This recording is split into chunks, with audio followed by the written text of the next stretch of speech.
The world is classified as desertification.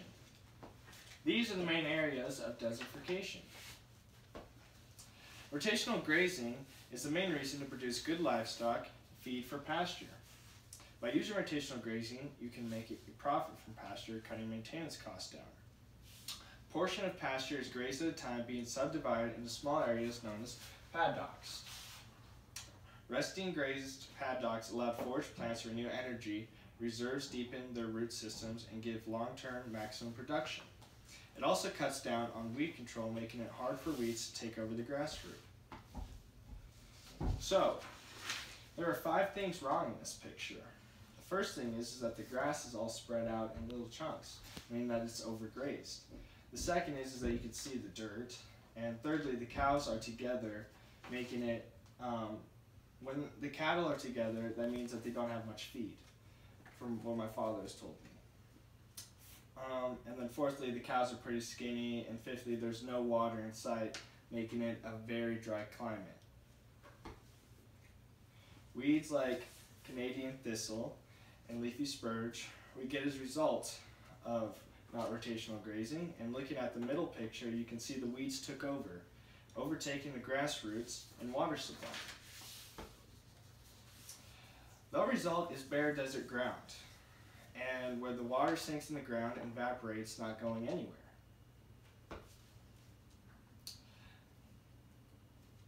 This picture right here is what rotational grazing is. First off, we have electric fence that stops the cattle from going, making it a small little pasture for the cattle to graze. Secondly, you can see that all the cattle are eating. And thirdly, the other side has plenty of grass to rest the pasture it's using right here. And fourthly, the grass is green and there's little weeds to be seen. So the economic benefits, well, first off, this Wisconsin farmers made $200 more per cow than confinement dairy farms due to grazing, and maintenance cost is less for grazing due to the fact that you are using land to profit compared to confident systems. And then it reduces equipment, and it makes, you use less fertilizer, pesticles, and labor. Environmental benefits, well, pasture helps water quality in 4 ways. High levels of nitrates and pesticides can cause health problems, first off. It reduces contamination of streams and lakes. Nutrition contained in surface runoff enriches water of lakes and streams with nitrogen and phosphorus. Pastures have reduced runoff compared to crop field, and it also decreases soil erosion potential. And it requires minimal pesticides and fertilizer. Animal health and welfare, well, this gives more space for the animals to move around, making it have more physical fitness. It cuts down on health problems because the cattle are not together, they're spread out.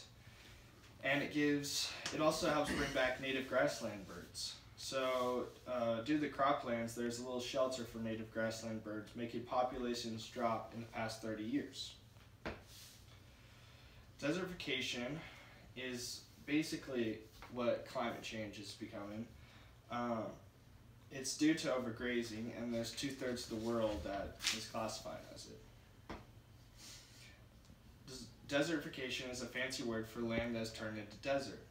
And this happens when we create too much bare ground due to overgrazing, and there's no other cause. We know that desertification is caused by livestock, mostly cattle, sheep, and goats. Overgrazing the plants, leaving the soil bare, and when we don't graze the grass, we get oxidation. Oxidation is losing oxygen and losing electrons and hydrogen, and it killing all the grass around and creating woody vegetation. We have traditionally used fire to prevent this, but fire has also left the soil bare, releasing carbon. And studies found burying 1 hectare of grassland gives off more and more damaging pollutants than 6,000 cars. So that's pretty crazy. So this right here is some dead grass that traditionally has been burned, so oxidation. So a man named Alan Savory has been running 25,000 sheep in parts of the desert using holistic management and planned grazing, also known as rotational grazing. And we are successfully turning deserts back into grasslands within years. It's pretty crazy. So looking at this picture, you can see the crazy changes livestock brings in rotational grazing. 10,000 years ago, we had wildlife rotationally grazing naturally. We didn't have climate change. Animals like buffalo, birds, deer, wildebeest, caribou, elephants, etc. have naturally been grazing and moving. And animals have been naturally doing this for generations. So my message is simple.